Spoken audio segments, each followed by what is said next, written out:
Hey, Zach again, and Fnaf Fangames. You know 'em, you love 'em, you hate 'em, you enjoy 'em, blah blah blah blah. We know the whole spiel. You're here to watch me talk about this game that nobody knows about, which is Anti-Clockwise by Panpy. It's a very good game. I really enjoyed it. It's got a lot of problems, and I do go into those, but overall, I think it's definitely an experience worth going through. So if you want to play it yourself, links in the description. I definitely recommend it. And if you want to support the dev or anything, you can go to their links in the description as well. If you want to support me, you can watch the streams, subscribe, join the Discord, all the normal stuff. Anyways, I hope you enjoy the video. There's a interview with the dev at the end if you stick around, so look forward to that. Anyways, let's begin. The intro cutscene opens with a shot of an animatronic hand hanging out of a box alongside a quote from the George Harrison song Between the Devil and the Deep Blue Sea. This song, which from what I can tell is revolving around either an estranged or abusive ex-partner and how the person singing can't decide their own feelings on them. Then somebody who I believe to be the main character's father talks to you with a backdrop of an animatronic standing in the snow. He says stuff about how he made this all for you and how your mother would be proud and how he is too, and how you should brighten things with a smile and have sweet dreams. The title card then plays and you are greeted with the main menu. Here you can change your settings, load an existing save, begin a new one, nothing out of the ordinary. However, there is something special here when it comes to Fnaf Fangames. A difficulty select. This game has 3 difficulties: easy, normal, and hard. Fairly standard, but those difficulties do come with their own baggage as well. Easy features an extra night before the animatronics are active, no alarms, less boxes, and the ability to skip nights if desired. Normal is just the basic vanilla game, and hard includes maxed out everything from boxes to AI to alarms, all that, as well as a feature referred to as muting options being excluded from this mode. I got no clue what that's referring to, as I noticed no difference between my normal and hard runs. And while the playthrough I got all my story stuff on was a normal run, my first playthrough was on hard, so for the sake of first impressions, we'll be covering that while discussing the extra content I explored on normal mode. And with everything covered, let's begin.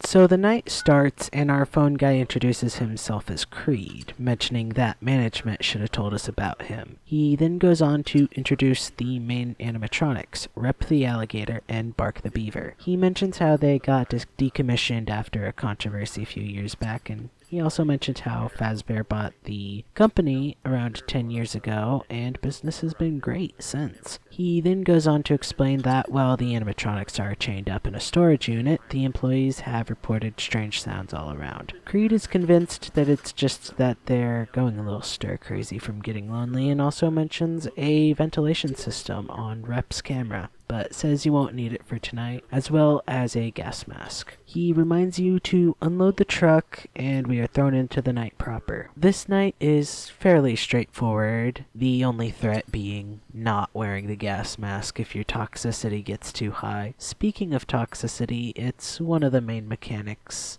at least for the first few nights. Every few seconds it will tick up by 1. This will increase if you activate your ventilation, and it jumps by 5 every time you unpack a box. The only way to decrease it is to wear the gas mask, which will lower it fairly quickly while worn. At around 50%, your vision will start getting dim, and you will hear your character cough occasionally, and around 75%, the coughing becomes more violent, and the dimming becomes more akin to the ventilation errors from Fnaf 3. Overall, it's fairly easy to manage throughout the game, and I don't think I was ever having a scare of possibly dying because I couldn't immediately put the mask back on. This game also takes more cues from Pizza Sim than the other mainline click team games, where it's a task-based system, the main task being unpacking boxes.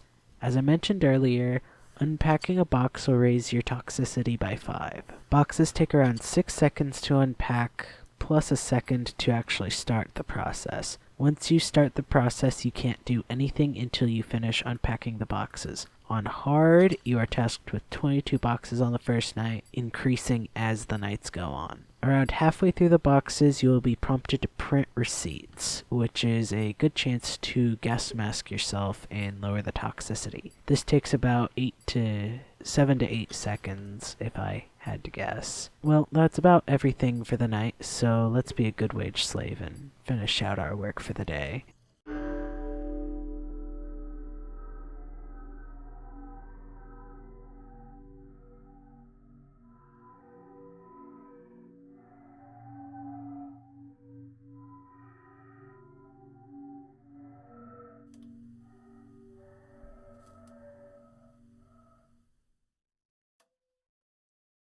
After the night ends, you are prompted with Bark the Beaver, clearly heavily dilapidated after being chained up for so long. You are told to click the abdomen of him and then unscrew a plate. Afterwards, you are asked if you want to proceed with the hacking. Now, full transparency here, I said no to these on my first playthrough, so I can't really speak for the hard mode difficulty here, but these are quite annoying even on normal difficulty. The hacking minigame basically equates to Simon Says, but with rapidly draining bars, and you need to look away to maintain them. Now, I'm not exactly great with memory attention, so it's kind of a bad fit for me anyways, but I feel it was poorly designed to begin with. First, there are the noises to the buttons, which is great, but they become quite muffled when upkeeping the bars, so it's very easy to mistake a sound. Not to mention, until you've tried the hacking minigame a few times, it's hard to tell which sounds belong to which buttons, because you are not given the freedom to test the buttons before the minigame starts and can't hear the sounds beforehand. Second, the bars you need to maintain are not fun.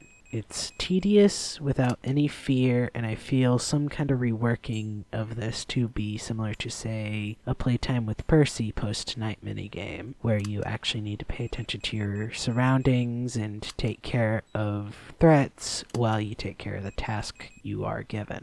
Third and finally, the continue screen is misleading. More than once, when I've failed the hacking minigame, I pressed yes, assuming that yes means try again, as it normally would. However, it is not like that, as most people would assume. It is actually move on to the next night. Why? I don't know. I don't believe it to be a malicious decision by Pan P, but it was a poor one nonetheless. But I'm gonna stop harping on about this minigame now. Before we move on to the next night, I'd also like to mention the quotes that show up before you interact with the animatronic, if you refuse to hack them, and after the hacking minigame. I believe these are either from the point of view of the murderer or a bystander who witnessed the murders, although I could just be reading them wrong and it's the dead kids. I don't know, man.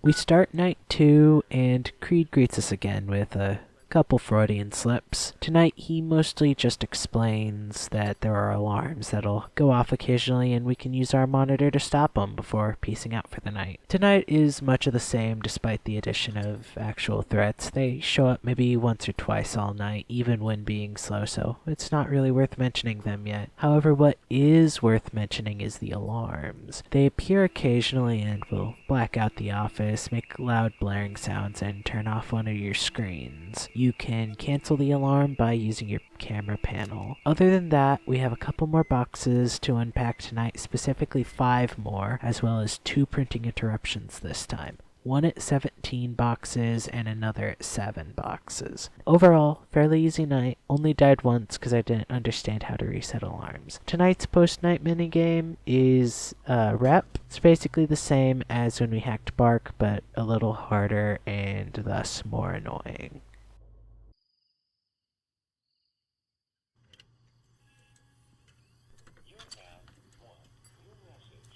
Creed tries to call us on the third night, but it seems his phone got golden Freddy, so not much to speak about on him tonight. However, what does warrant speaking about is Wonky and Clonky. Who are Wonky and Clonky? Well, Wonky is Rep, who hangs out in your side cam. Every once in a while, there is a meter on the top of your screen, which fills up, and once it fills up, you need to flip up your side monitor and click on it for a few seconds to send Rep back to where he sleeps, I guess. I like to call him Wonky because it rhymes with Clonky. Clonky, on the other hand, is Bark. He moves around the cameras fairly randomly from what I can tell, and then he will show up in your office where you have to flash him with your flashlight. You will know he's shown up because you can hear a loud clonk, thus the name, and your screen will briefly go dark. Even then, just a few frames of your flashlight are enough to repel him, so he's barely even a distraction, and I never directly died to him once. Now, the alarms actually start to mean something today. You know how last night I said they turn off one of your screens? Well, when Rep's screen is turned off, you can't repel him. So if you get both him and an alarm at the same time, you kinda have to get lucky to survive. Luck is kind of a reoccurring factor when we progress, but for now the nights have a very safe rhythm to the AI. Usually you can do like 10 boxes, then Rep will get grumpy on the 11th. So you flip up the screen, deal with him, then you do 2 or 3 more boxes. Then Bark clunks his way into the room, so you flash him, then do a bunch more boxes. Then at some point in the cycle, an alarm will play, so you gotta quickly take care of that. And yeah, that's the basic pattern. It gets tighter and tighter as the 4th and 5th nights go on, but for now it's not terrible. As you wrap up your shift and are brought in front of another animatronic, but not one we know of, we do what we have every other night and click on the stomach hatch.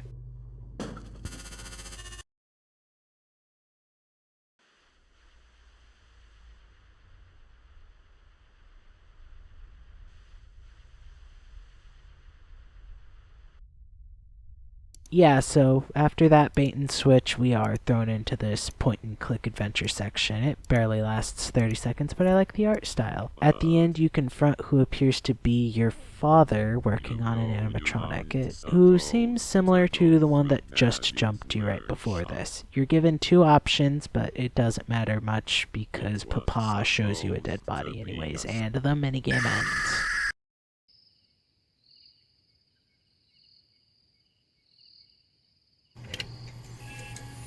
The night opens with a warning, telling you that a new animatronic has been added, but Bro's ass is slow as hell since he didn't show up a single time on my night 4s until my 3rd playthrough while recording a bit of extra footage and refreshing on how the game works and stuff. So we're gonna do what we did to night 2 and wait till tomorrow to cover that. The night proper begins with Creed apologizing for last night's call and says you've been doing great. Sadly, some controversy and changes in plans by the higher-ups, you've been officially let go. Also, apparently some animatronic parts have been missing from the office next to yours. Leave me alone!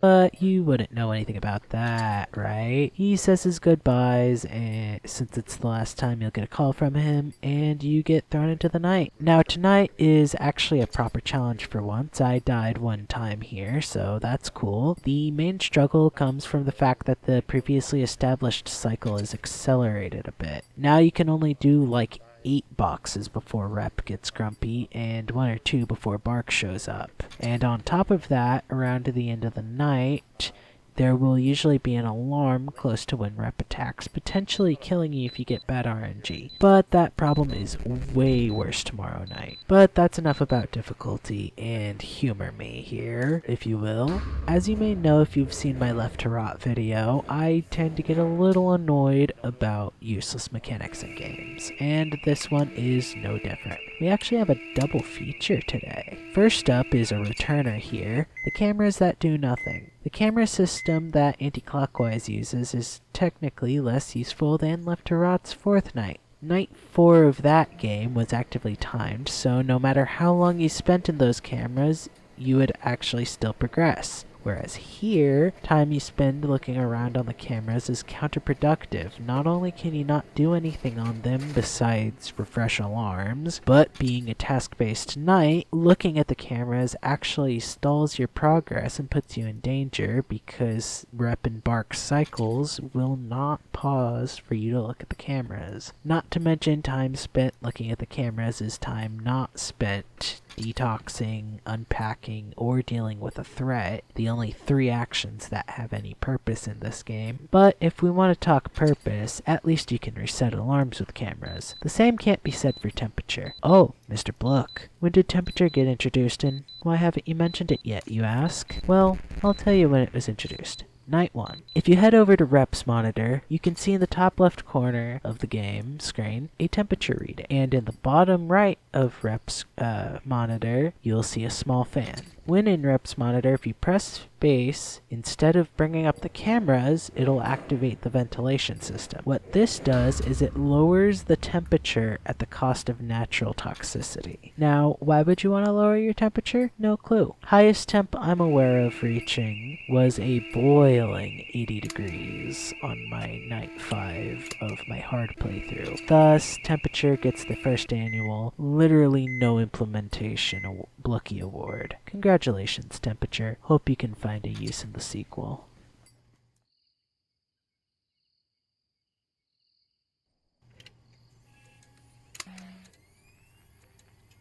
Night 5 is the most frustrating night, and to be frank, it's because of those damn alarms, man. While the animatronics follow the pattern of the previous nights, just a bit more accelerated, the alarms go off constantly, like every 4 or 5 boxes it feels like. It's way more toned down on normal, but man, hard was hell for this night. I think I died a good 5 or 6 times, and every damn time it was because an alarm would go off at the same time as Rep, so I get no chance to handle Rep since the alarms need to refresh, and I just die. There's not even really skill in that situation, it's just luck, man. But I feel like I'm forgetting something, a very warty, green, Fredbear shaped something.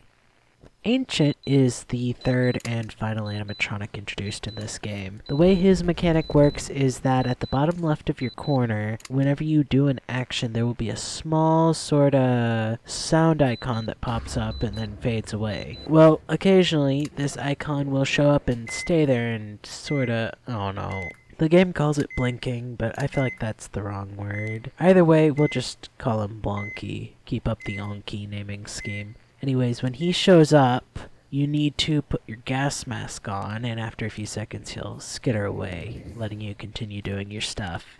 It's not that bad. Now there are 2 endings to this game, good and bad. If there's a third, I got no damn clue how to find it. Good ending is achieved by doing those hacking minigames during the first 2 nights, and it brings you face to face with Ancient as the following dialogue plays. I finally caught you. After all this time. Oh, don't doubt yourself. You know exactly who I am. I gave him new life by transforming him. His new body suits him perfectly. He'll never recognize you, not in a million years. I made sure of it. I know why you're here. It won't work. Even if you come back 1,000 times over, it won't work. I win. What are you doing here? Then you are brought to what appears to be the hallway or lounge of a hotel or something, although it is most likely Fredbear's Diner, judging by the fact that this is a Fnaf fan game. And at the end of the hall is a drawing with a lake and some gifts next to it, and on there's the text, "Where are his gifts?" Then there's a shot of an arcade cabinet with a green Fredbear torn to pieces in a back room before a fade to black and credits roll. The bad ending, however, is much simpler. It shows a newspaper with the headline, Stellar and Kids Entertainment Evan Cliff found guilty for second-degree murder before cutting to an arcade cabinet of what appears to either be Barks or a less green ancient's head on it. It glitches out and then some what I assume to be binary, but I couldn't translate it, shows up for a second or so, and then the ending screen and credits.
The extras in this game are fairly standard for a fan game. List of jump scares, how the models were made, some scrapped content, a trailer that doesn't exist anymore, and of course the custom night. Sadly, the custom night here is fairly simple, only 3 animatronics, each only has 4 settings, easy, normal, hard, and impossible. Playing with all 3 on impossible is just the 5th night of the main game on hard, so it's nothing to really make note of. Only took 2 serious attempts to beat 3 if you count me messing around.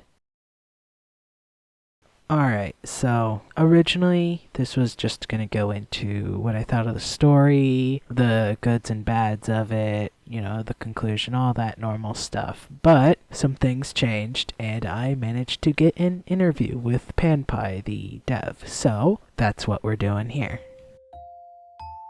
Okay, so I've got a few questions. I'm sure you've been asked most of them a ton of times, but I've got a feeling this is one you don't get asked often. Why add a flashlight crank and a battery when the bank is so large that you usually won't get through a quarter of it on a max night? I swear not all of these are negative. It's just been burning in my head for a while now. Initially, the flashlight was meant to drain much more battery, but I ended up nerfing it during playtesting. As I got used to the change, I just stuck with it and didn't revert it. I took long breaks lasting months during development and sometimes forgot what changes I made previously. Looking back, I know it makes the game easier, but I still think it adds a sense of urgency for players, although, as you pointed out, it doesn't affect gameplay. I see. That also explains things like the ventilation and being able to flash in the unboxing area as well. So, second question. What were your biggest inspirations when making Anti-Clockwise? Games, movies, books, whatever. I've always loved the Twisted Ones book, and you can see its influence in my character designs, whether for Anti-Clockwise or Twisted Reality. It's my favorite book from the trilogy. Apart from that, I draw inspiration from horror movies. I'm a massive fan of horror media. Whenever something catches my interest, I take notes. The cutscene when you first boot up the game is inspired by Sister Locations cutscene with William Afton and Circus Baby. The analog VHS cutscene is obviously influenced by the VHS trend online over the past 4 years, although I didn't watch as many of those anymore. The robotic voice and the entire sequence was a late addition to the game, suggested by my longtime friend Goldie. Surprisingly, I'm not as into Fnaf as I used to be. My peak interest was during high school when I played lots of Fangames and deeply delved into that world. When Anti-Clockwise's page first came out and people were comparing it to games I'd never heard of, I was really confused. All that said, one of my favorite games growing up in the fandom was Insanity, and I think you can draw some similarities in style for both of the games. I don't think I've heard of Insanity yet. I'll have to look into it later. I was part of the very first gen, but I wasn't using the internet yet, so I dropped off the Fnaf fandom till like 2018. Looking back, it's not that good a game, but the designs are raw as fuck. I love them. And I've always preferred 3D modeling over game making. That's one thing I can appreciate about that game. Interesting. Yeah, I noticed that the art in Anti-Clockwise is one of its strongest aspects, as well as in your last game. If I remember correctly, it was something like Lovely Robot, right? I really like how Desolate Hope and other Scott RPG coded it looked. Pretty mecha. Yeah, that game is just in development hell for literal years. I can never get the story quite right. I remade the old models since I changed my computer and lost those files, so hopefully I can work on that after I finish Anti-Clockwise 2, which is my highest priority. It's just so good. Scott is a very talented 3D artist. I'm looking forward to trying it once it comes out. Had a lot of fun playing through Desolate Hope, so it seems like it's going to be similarly fun.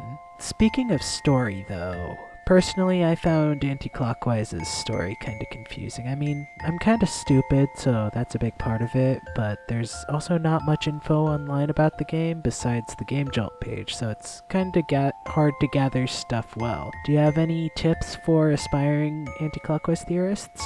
Not answers, by the way, just hints. Well, we've retconned a lot of things from Anti-Clockwise 1. Basically, all I can say is that it's a brand new story at this point. I want people to be able to play the second game and not have to painstakingly go through the first. Just let them dive straight into the new one without confusion. The second outing will have a better story structure, better narrative. I could even go so far as calling it a reimagined version of the first. Also, I've hidden a secret Easter egg that nobody seems to have figured out yet. You have to find the flickering star. The flickering star in question is this star right here, which flickers on and off as the name implies, and when you click on it you see Funko Freddy, who tells you to remember, and then you're shown the same pixel like you see if you die twice. When you die once you get the sharding cutscene, which is great. But yeah, Panpy, you should definitely give your hints a little more vague, because I found this like instantly. So, when making Anti-Clockwise, what was the hardest part of the process? I remember modeling being pretty easy. Ancient's model had already been created for a cancelled fan game called Forgotten Memories back in 2022, so I just reused it here. The hardest part was definitely coding in general. It's not excessively difficult, but it's what consumed most of my time. Oh, good to know. Speaking of cancel, yesterday I was looking at your older Game Jolt pages and found your archive page. I was hoping you might be comfortable sharing some of those early experiences making those games. Oh god. Most of those were projects from when I was still using GameMaker Studio. It's a shame that I've lost most of them. About 90% of my old projects are essentially lost media now. For instance, I had a game called Five Nights with Toy Bonnie around mid-2015-2016, where I used a stolen Withered Bonnie edit for PNGs around the cameras. Another memorable fan game was called Five Nights at Gummy Bears that I was developing with a friend of mine I haven't spoken to in like a decade. Despite how cringy and buggy they were, those projects were really enjoyable to work on. I learned a lot from watching tutorials and studying what my idols were doing in my favorite fan games at the time. I was working on an old, even back then, laggy laptop, and was just getting a hang of Cinema 4D basics. When I switched from Game Maker to Click Team, I had to start over from scratch, which was even tougher since English isn't my first language. It taught me a great deal. I published mini games that were more for learning to code than anything else. I had fun clickbaiting people, creating Game Jolt pages just for the heck of it, and spamming my friends to follow and share them back during the Skype era. It's still incredible to me how far this fandom has taken me, Lamau. Wow, that's quite a lot of experience. I can see why Anti-Clockwise feels so high quality despite its problems. Do you have any upcoming fan games you're looking forward to seeing released, other than yours, I mean? Like I said, I don't really play a lot of fan games, but I'm excited for whatever my friend Bubby Gamer 11 puts out next. Fair enough. To be honest, I'm kind of running out of questions here, so do you have anything you want to share with the audience? I'm not big or anything, but my Left to Rot video got like 12k, so you could be talking to a few thousand people right now. Big progress has been made on Anti-Clockwise too. I worked my butt off during my whole week off, and I'm really excited for people to play it and hopefully convert into some fans. I want to thank you for the interview. It was really fun. I subscribed to your channel yesterday after you reached out, and I really like what you do. To everybody watching at home, if you haven't already, subscribe to their channel and enjoy the rest of your day. Hey, end of his rope, Zach here. I'm very tired. I've been going for about 16 hours straight right now. I did that both today and yesterday, and I mean, it got the video done, but I'm very tired. If you can't tell by the intro, which I just finished recording less than a minute ago, I'm very tired. And it definitely changed things because I did that interview and it kind of changed a lot about the video, how I had it structured, but I definitely think it became a better video for it. Anyways, I really appreciate you sticking around. It means a lot. If you could watch the streams or join the Discord, that would be fantastic. And again, go support Pan Pie. Go play the game. Follow Anti-Clockwise 2's Game Jolt page so you know when that drops. Same with Lovely Mecha. All sorts of stuff. Or no, Pretty Mecha, right? I think it was Pretty Mecha, not Lovely Mecha. Whatever. I'm tired. I'm gonna go edit this, render it, make a thumbnail, and go to sleep. God damn. I'm not even gonna edit out all the breaths here. I'm just tired. Alright. Hope y'all have a nice day, and look forward to seeing you next time. Bye bye.